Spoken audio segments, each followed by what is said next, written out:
Welcome to the show, everybody. We got another great one in store. I'm Dylan Grausz. Alongside me, we got Chris Jackson, and today we're gonna kind of continue what we did on last episode, and that was talking about the recruits in the 2022-23 class, and also some of the teams that are highly touted in this year. So, Chris, which players do you think we should really delve into this week and really talk about in terms of how highly touted they are? I know last week we went through a good list of guys. This week, though, one guy I really want to start off with, he's going to be kind of that hometown kid at the next level. Silaso Vajrawale from Rancho Cotati, multi-year varsity starter on both sides of the football, committed to Cal this summer.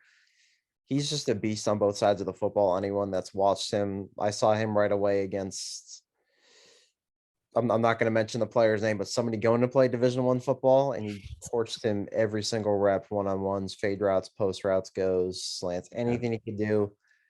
He tortured him. That wasn't really the DB's fault. It's just Silaso was that good. He's done this his whole life, but he's so dang athletic. He's really going to go play like cornerback at the next level is the way it looks, though, because he's so good in coverage. He's so twitchy, that good hip movement. There's just he checks all the boxes. So I think Cal getting him is a big steal, but he's one of those guys that's been on my radar since I saw him play 7-on-7 football last summer. And then when I got to see him in person a couple of times last year, it was just, it was ridiculous. I think is the only way to say it. Yeah, Katati's a good school too. Like I played them in high school as well, and I think they're a very talented program. They're very well coached, so that helps. But I think another guy that's worth noting on here is Warren Smith out of El Cerrito. He's a Washington State commit, 3-star cornerback. He's a very athletic player. I haven't really seen him much, but I've seen his highlights, and he's an athletic guy. He's big. He's a good size for high school. He's going to be a good player in college. What do you think? I think he's the perfect Pac-12 football player. I think a lot of El Cerrito secondary honestly could be impact players in the Pac-12 right away. He's so good in press coverage, great use of his hands, but just the way he tackles too. You just Yeah. watch the way he arm tackles, he and all of his teammates.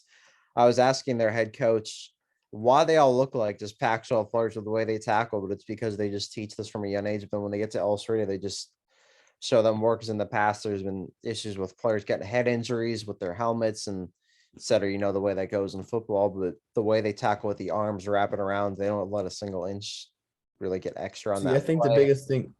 No, it might be sorry. No, but I think the biggest thing for cornerback too is tackling, because you see a lot of defensive backs have a hard time tackling, and like you watch them play and they can't really seem to get a grasp, and that's a big it's a liability. So I think it's a good thing that a lot of guys are learning to tackle at this age, and I think in college it's gonna be a very big thing that they're going to be doing. So that's good that they're doing that. Another guy I think it's good is the guy out of Clayton Valley, Mccoy, right? The offensive tackle. What do you see on his status, his I love abilities, his and all that? game. I love that Clayton Valley offensive line, and he's a big reason why. For years, what Tim Murphy's done there and what he did with Nick Tisa again last year too as co-head coaches was just, it's that counter stuff out of the pistol shotgun. It's just, it's hard to describe their offense if you haven't seen it, but Richard McKay is a big reason why they'll get 7, 8, 9, 10 Yeah. yards of carry every single play. The way he pulls as a guard, coming to left to right, everything else they need. Richard McKay is that guy. Offensive tackle, offensive guard. He's one of those guys I think you could put anywhere on the offensive line, and he's going to be so good because he's Yeah. athletic, quick, he's strong. He's got a big offer list. He's got Arizona, Florida Atlantic, Fresno State, UMass, Sacramento State, San Jose State. He's not the only D1 lineman on their line either. They got a younger guy, Manuel Serna. He's gotten a couple of offers. He's really good too. That's how you're going to win games and championships, really, not just the defense, but up front is so underrated. Why do you think these programs like a Serra, a De La Salle, St. Francis have been so good in recent years? Yeah. I'm playing. Why has Clayton Valley been so good? The coaching's good, skills have been good. But that offensive line is something else. That's how you're going to really win those battles. Get a couple of extra yards is going to be the big difference. It's probably another reason why Tim Murphy's always been so confident going forward on fourth down, because he knows he's got a good offensive line that can block. You can They're a big criticize. team too. That's Yeah. the thing. They're huge, and they're a high school team, and the fact that they're big guys at that age, it's huge, right? You get a running back that can rush for over 1,000 yards a season, right? Because of that size. So it's huge, and I think it's key. And hopefully they can, keep getting guys of that size at their school. But I think size is key in high school nowadays. So It really is. I know in these next couple of weeks, we're going to really have these league previews coming up on the website and podcasts. So I'll get more into how I think Clayton Valley is going to stack up. But all I'm going to say is I think Clayton Valley is the favorite to three-peat in that league is all I'm going to say. yeah, they always are. It's crazy how that team is always in the conversation. But I think Tim Murphy's a great coach, and I think he knows what he's doing and how to make that team a contender. But Yep, he does. And now you've got Nick Teese has been on board. He won at Doherty Valley. He's won everywhere he's been as a head coach and assistant. Just co-head coaches is not an always easy thing to do. Now with Folsom had co-head coaches in football when they were really, really good. Now they are again, right? That it works seamlessly. San Marin, it works seamlessly. That's why another reason why San Marin's so good. Clayton Valley, it's hard to have co-head coaches, especially when one's been so successful for so long, like Murphy. Puts any ego to the side. They work so well together. yeah, And Clayton Murph's a Valley good is coach. that good. Yeah, he's that I good. respect it. I think as good as they are in the recruiting that they probably can do in their school, he's still a great coach. I mean, he knows what to do with the guys he has. And I think that is why that program is as good as they are. Because if you have a coach who knows what to do with what he has, no matter what size they are, how big they are, or whatnot, it really goes a long way towards success in the long term. So Definitely. And I think the thing too, they are a charter school, so that can help get more kids coming in yeah, from their higher talent pool, right? But at the same time, I think Clayton Valley is kind of one of those programs like at De La Salle or elsewhere where you don't really have to ever try to convince a kid to come there. I think you're winning your production. How you've gotten kids at the next level speaks for itself. And if I was a parent, I'd probably be stupid not to try to send my kid to play football at Valley or De La Salle. I'd probably be punching myself in the face if I didn't try to have them play for a Patrick Walsh or a Tim Murphy or just with some of these coaches. But it's what Murphy's got going. I can see why their football numbers are so good every year. And with See, if your kid's an athletic kid, I think Clayton Valley, De La Salle, Pittsburgh, schools like that are really good to try to get your kid into because in sports they're a strong school, all of them, and I think that if you have the ability to go try it, it's worth it. It's worthwhile, and it might pay off. So yeah, and what's the biggest thing at all these schools? It's stability, right? Sir exactly. Tim Murphy, he's talked about retirement every single year of the past few years, saying, "Oh, this is it, this is it," but he keeps staying, right? He's stayed there for a long time, and he's won. De La Salle's had 2 head coaches in 40 years. Patrick Walsh has been at Serra forever. I think stability is such a big thing too. Yeah, I think That's what wins in college. That's what wins in high school, and that's what's going to win at every level. every school has that in common, right? Every school that's a champion or every school that is a consistent winner, right? They all have that stability and consistent coaches. They all have that guy who's been in charge for a while or that guy who's earned the respect. And I think not only in high school or in college, but every level at every sport, if you have that coach or that guy in charge who's been there for a while, it definitely is going to show a difference in games if you play a team that has a coach who's not as experienced or whatever, because it's not coaching is a big part of it too. Coaching is a big part of how these athletes can become a better player and grow and become and just become a better player and blossom, right? Yep. So it helps a lot. It really does help. And I know a lot of Steelers fans have criticized Mike Tomlin in years past, but Exactly. he's That winning. makes no sense. He's a great There. coach. I've never understood why you're saying, oh, I think it's time for Mike Tomlin to be done. Well, who else are you gonna get that's Yeah. better? You keep winning. You've got a stable franchise. How many franchises, how many college programs, how many high school programs are stable year after year? That's why you're winning. Alabama's been stable for years. Sure, they hired one amazing head coach. They've been stable for years. Why has Foothill been great for years in football too? They've been stable from Sweeney now to Hobner. It's been stable. Cal High's had two head coaches the last 15, 20 years. You go from Belici now to Calcano. It's totally different styles of offense, what they're doing. We know Belici loved to have these big freaking running backs and tight ends and fullbacks, and we're going to pound it up your butt 45 times a game. And Al Calcano is having him throw it 45 times a game, but it's stability. Serra's stability. Yep. Pittsburgh is stability. The Monta Vista playbook hasn't. too, the Yeah. scheme, all And it's crazy. that needs to be stable. Crazy. Monta Vista hasn't had stability in recent years. You had Bergman for years. Rusty did a good job there for a few years. He stepped down. You had CJ Anderson for 1 year, but I think everybody knew CJ Anderson really wanted to coach to the next level. So that's not CJ's fault. That's not Rusty's fault for stepping away. That's just sometimes stability.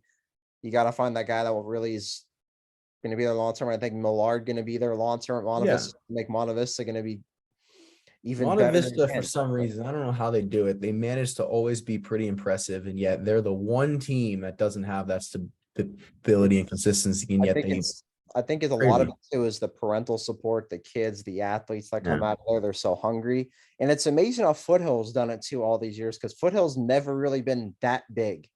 Last year was probably their biggest offensive line I've seen in 10 years. And it's not like they were big. You went to a practice, this is really a top 15 team just by size, right?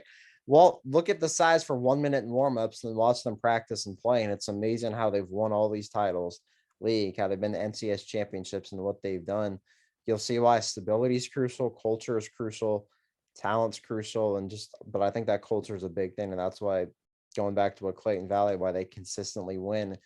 And I need to stop being an idiot and doubting them. I know last year I picked them to finish fourth on that side of the league. I don't know what was wrong with me when I thought that.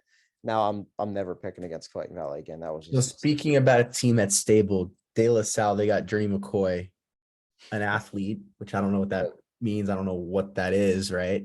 But he's an athlete. He's committed to Nevada. He's a 3-star. What do you make of him, and what's he going to play in college? You know, what position do you see him as? I like him as a defensive back in college. He's somebody that can play receiver, DB, right? De La Salle doesn't throw the ball a lot. They don't have to. And especially when you've got a tight end like Cooper Flanagan, you've got great running backs, that great offensive line. You got Charles Greer at running back, Thompson Powers along the O-line, right? But I like Journey McCoy as a DB. He's just so good in coverage. He's athletic, twitchy, quick. There's so many things to like about him. I think Nevada too, where he's going to team up with Kai Taylor there from Pittsburgh. Somebody I think we're actually about to get into as well. Him and Kai Taylor is two defensive backs. Kai Taylor he had 3 interceptions in one game. Sir Jerry Dickey got his that day. You're not going to cover Jerry Dickey forever, right? Everybody knows you just got to hope to contain him. I think Kai Taylor did as good of a job as he could. He got 3 picks that day against Valley Christian. You got 2 guys joining that. You got 2 guys that are going to join the pack that are fast. And I think Nevada needs that spark, especially on defense. Their history has been not great. So I think now that they're getting speed and guys who actually can make a difference on their defense, it's going to be huge. Speaking of Kai Taylor, another athlete, is he going to be a safety, a corner? What do you see him as? What do you think? Like, what impact do you think he's going to have in his senior year? What do you think he's going to do in Nevada? Like, what do you make of him overall? He was one of those guys where when he wasn't getting offered for a while, I think Greg and I were getting kind of pissed because we're wondering what else do you need to see with this kid, right? Especially just watching his game film, watching him in person. It's just something. Yeah. I'm going to send you a video of him right now. Watch it when you can, even just watch it here in a second. But him just doing some speed training too. You're going to watch this and be like, okay. Yeah. That's a D1 kid, right? But he's one of those, he's long, again, athletic, super quick. He's 6'2", but his wingspan, I'd love to know his wingspan. I don't know it off the top of my head. I would love to know that, his arm length and everything else, because he's great in all kinds of coverage. He just reads the ball so He well. sounds like a Ronnie Lott type player. Ronnie Lott had that size to him, and he had that athleticism and that Right, and it's something speed, and you can't teach that that's it rare. factor. You can't teach that it factor. You can't teach that size or wingspan.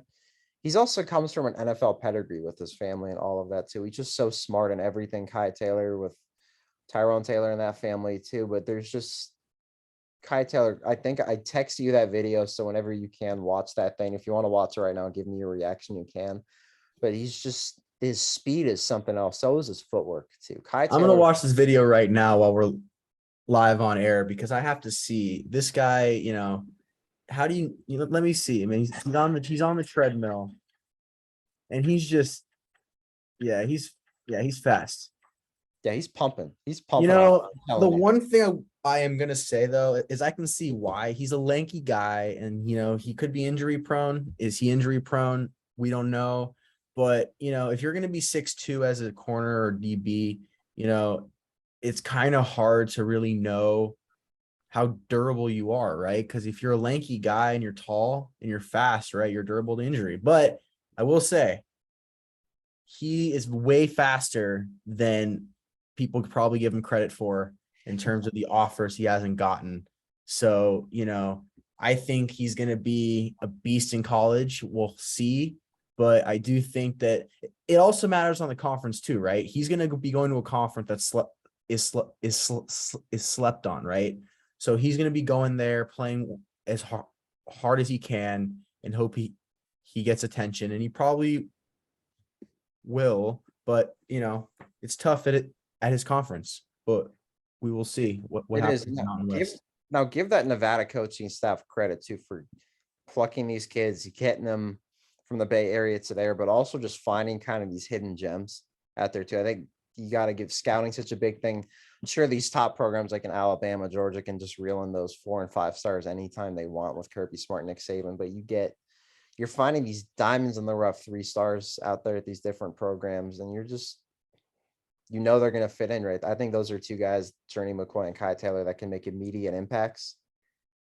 You can't teach what those kids have. You can't teach that IQ. Yeah. Those are kids that you're going to have to really want it. And those are 2 that I can definitely Yeah, confidently. and Even with hopefully them watching them, that really want it. let's hope that they do really well in college. Now, let's get into some teams and their schedules and break those down and see how they stack up against each other. The first team I want to go over is Serra. I know we talked about them in the previous show, but let's talk about what teams they play this year. Dude, You got them playing some good teams, right? Yep, Like you they got play them playing Folsom Folsom, De Week La 1. Salle, and Central Catholic in Modesto as their 3 games. Those are tough games, Yep, and then you especially go against into De a La week. Salle.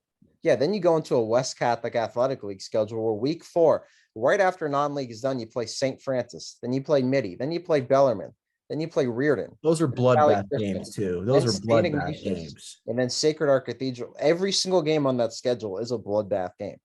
And especially like I'm interested. I really, honest to gosh, right?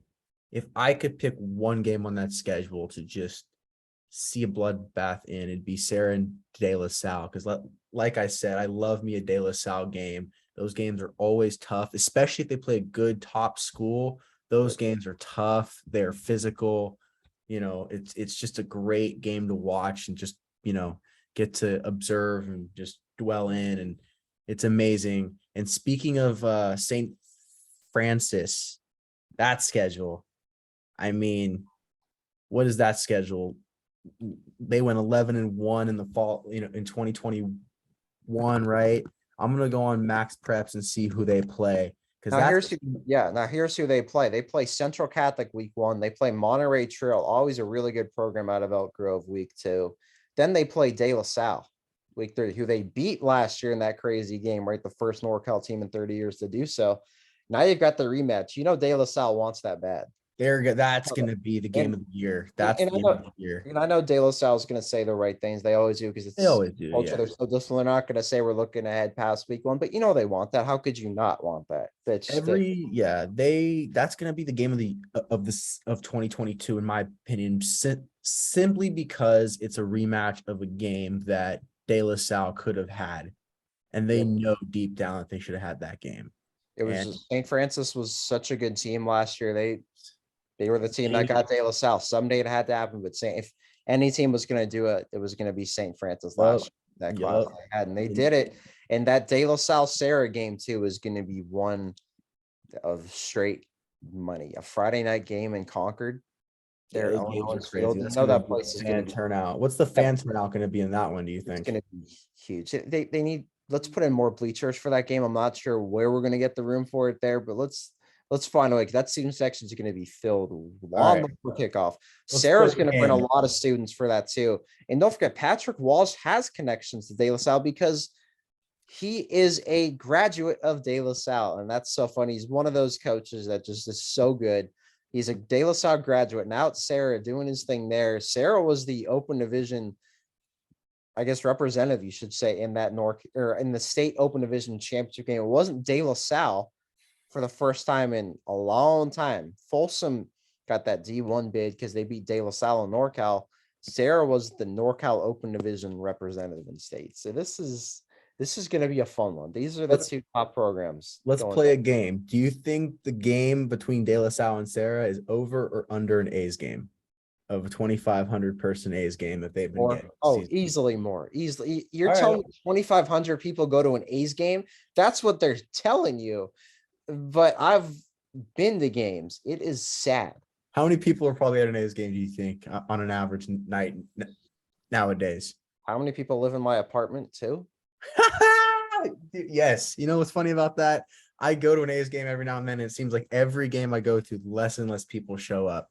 I don't blame anybody. And now I'm seats a are breaking, huge and now A's seats are fan. breaking at that stadium too. Now you have people crying for it's basically the stadium's way of saying you need to leave. You need to get a new stadium and move out and just go somewhere new. But yes, if St. Francis, if the De La Salle game has more than 2,500 people, that I don't know what to say about that. If that's a good thing for that game, if that's how bad the A's games are nowadays, I don't know what to say. But that's just gonna be. It's gonna We be shall see what happens with huge. that. And that's Sarah Folsom game week 1 too. Folsom's always got crowds. They got to go to Folsom. That's gonna be a hostile environment too. That's Then when De La Salle played, me. then when De La Salle plays St. Francis and Concord, because last year they went to Mountain View, lost to St. Francis. This year, that's going to be a fun atmosphere too. You know that some of these schools too do not strike you as the types of schools that really enjoy the opposing teams when they come to town. So Oh no, not all. And that's what you want. That's what it's all about at these levels, right? yeah, And then like I'll never forget either. Like when I was in high school, there was Najee. Najee was on Antioch. yep. When Najee was on Antioch, and anyone would come to town, and they would say, "I'm going after Najee," you would know the fans would cause an uproar because Najee Harris was like this superstar athlete at that school. And, he's a great athlete, great kid, but, it's just like you see these schools and how they are about their teams and all that. You definitely can sense just that energy that is fed off of these crowds. If you come into town and it's going to be a hostile game, it's going to be just a great, great game. De La Salle's schedule this year, they got St. Francis and Serra as well, but they also play Stockton and St. Mary's. They got Monterey Trail. They got a good schedule too, Yeah, look at that. Then they play Cathedral Catholic, who won state, team from San Diego. Then they play Folsom. They beat Folsom last regular season, and Folsom beat them in the NorCal championship. And this one's back in Concord. The regular season they went to Folsom. The NorCal championship was at De La Salle, inches away from beating Folsom. Didn't quite get it.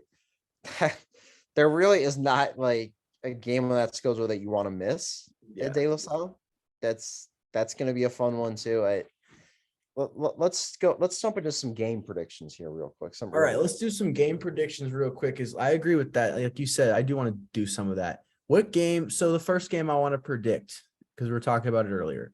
De La Salle and Serra. What do you think that game's going to be? What's the score going to be? And who you I don't. got? I'm gonna say right now, I don't think De La Salle loses a single regular season game next year. Okay. All right. That's fair. But if that happens, it's going to be a close game still. So I'm going to say 34-31. They're beating Serra. They're beating Serra. It's not going to be a blowout because games in that situation never are a blowout. It's always a close game, especially in a rivalry game 31-17. like that. 31-17. Yeah, 31. That's a good prediction. I love that prediction. The only reason why I'm going close is because I think that games that are like that are always close. But so we got De La Salle and we got Serra. Now, what about De La Salle and St. Francis? Is that going to be a close game? Because I think that game is going to be close game, but honestly, it's not going to be as close as the Serra game.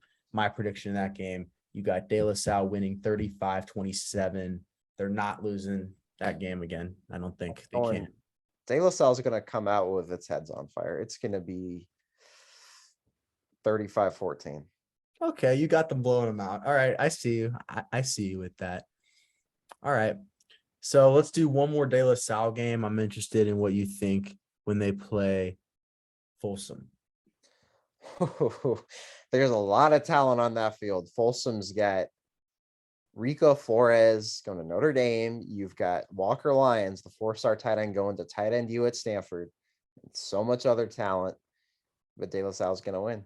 De La Salle's going to win this game by a field goal. It is going to be 31-28. You know, I'm not a fan or anything, obviously, but just as a bystander who likes to see things go just crazy and people not expect anything, I want to see De La Salle lose at least one regular season game. Not because I want to see them lose in the sense of like I don't like them, but because I want to see just people lose their minds, because it's not like them to lose games, especially in this time of year. I remember when they were down to St. Francis last year, I was at San Leandro Bellarmine. Everybody was talking about that score when it was 24-7. De La Salle comes back, you're like, okay, now De La Salle's got it. Okay. Now St. Francis scores with 15 seconds left. You go back, you're like, what? This is such a first world problem, right? But what are our football rankings going to look like now? De La Salle's not a number one anymore. When was the last time somebody didn't have De La Salle number one in the Bay Area? Probably, I don't know, before either of us were alive, probably. Oh, easily before either one of us was born, right? There's no way, but it's, I think a lot of people want De La Salle to go down. It's just, I think people like different things, right? It's when the Warriors were so good at the Patriots. It's like the Patriots. Everyone was. And I think, and now as a program, that's where you want to be when everybody wants. Well, yeah, you want to be in that threshold where people wish that you were not that good, because then you know that you're a real threat to people, and you know that you're like taking away from other I don't think De La Salle stands a chance of going down this year. But you know what? Like, yeah, I was gonna say they are never going down because of the way that they're built, and you know what? Kudos on them. They earned it. It's their thing. Speaking of Bellarmine, you talked about them. Let's predict them. They have 2 games. They got McClymonds and Menlo Atherton as their first 2 games of the season. Do you think that Bellarmine goes 2-0 in those games, or do you think they split? Do you think they go 0-2? Remember, they were 8-4 in 2021, which is not a bad season, but it's also, you know, if you on paper, it's not the best. So do you think they're going to go 2-0? Like, what do you think happens with them? I think they're going to go 1-1 because I think McClymonds is a really good school. They lose to McClymonds, I think, in a close game. It's going to be 24-21. But Menlo Atherton, also a close game that they pull it off though. 27-20. They win by a touchdown. Now, here's what I think. Bellarmine's got a lot of experience this year. Their program's turning the corner again to become what Bellarmine used to be when we were growing up, when Bellarmine was competing to go to state and went in CCS. Last year, they went to the CCS semis. They were probably a year ahead of schedule with this rebuild. What they did, they beat Menlo Atherton right out of the gates. You're like, oh crap, okay. Maybe I was wrong about Bellarmine. They're coming about now under Joel Beachman and this whole coaching staff. I think Bellarmine goes 2-0. I think MA is going to be good again. They're probably a sleeper team because you lose Jalen Moss who's now playing D1 football. Jeremiah Irby's at Cal, while Jalen Moss is at Fresno. Their quarterback, Matt McLeod, was a really explosive quarterback. Graduate with a lot of experience. I think just kind of inexperienced week one going against the Bellarmine. I think Bellarmine's got the edge there. McClymonds gonna have a different starting quarterback for the first time in a long time too. McClymonds is always good though. Their running back Javion Thomas, they call him the Jet. You watch him, you'll see why. But I think Bellarmine will get McClymonds. I'm Yeah, I'm all on the Bellarmine hype train this year. I got them as a top 4 team in the Bay Area this year, at number 4 entering the year. I think Bellarmine's gonna start off hot. Now let's talk about 3 quick teams before we sign off on this show. The 3 teams, the first team I want to talk about obviously is Campo, because their schedule, obviously, they have Acalanes, Miramani, and the usual teams. But the game I'm always excited for, assuming they play Clayton Valley, I assume, right? Again, like they play them almost every single year. Because I remember when I was at that school, they played Clayton Valley every single year. Nope. Now that Clayton Valley's in the East Bay Athletic League Mountain Division with SRV and Monte Vista and Cal and Amador, they don't play him. All right. Well, that's a disappointing thing.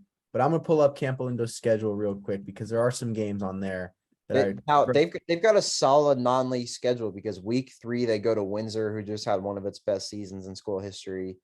You've got San Leandro week 4, then Monte Vista week 5 is a really good matchup to going to be 2 really well coached programs. That's the game I was trying to see when it was, because I heard they played Monte Vista this season. Now, what do you think the score of that game is going to be? Because that's going to be a good game. Campo has a good team every year, and Monte Vista is a pretty solid team. I think, and that game is a game that doesn't happen all that often. So I'm very curious to see about that game, because I do remember hearing them saying, or them, seeing somewhere that they played them, and you just confirm that. So it's good. But I think that game is going to be a very close game. But I unfortunately do not think they win that game, because just the matchup, right? You look at Monte Vista as Campo Lindo, like the matchup itself is just so, you wouldn't think Campo Lindo can keep up with a Wait, hold on here. You're picking against Kevin Macy? Look, I can't look. Every time they do that, someone picks against them. He always is good and succeeds. Man, I'm disappointed. So I have to predict against him, because we will see what happens. It's not going to be a blowout game, but it's going to be a 24-17 game in favor of MV. I'm sorry, Campo. I love that school, but okay. You know what? The motivation is there. Let's see if they take it. Let's see if they can run with that and see if they win. Prove me wrong, but I'm going 24-17 against Campo. They're not really built, I don't think, to withstand the strength of a Monte Vista team that's got size, speed. Campo has that, but there's one, and they're not. It's going to be hard to keep up with the Monte Vista team that's ready to just run all over you every single week. I love this Monte Vista team too. I really love their new head coach, Johnny Millard. Please forgive me when I see you guys at practice next week. All you guys, Mateo Congdon, Talon Jones, Price. I mean, there's 50 million great kids there I can mention, but I'm picking Camp London to win that 28-21. Camp London's got they've got experience coming back. Dash Weaver, you've got Robbie Mascheroni. It's hard to beat Camp Lindo and Kevin Macy. I think that's going to be one amazing game where I think Camp Lindo wins it probably in the last 2 or 3 minutes. Heck yeah. Well, unfortunately, we are out of time on this show, but we had a lot of fun today. It was a good show. Thank you, Chris, so much for joining me on this fine Monday afternoon. And we will see you guys next time. Take care and goodbye.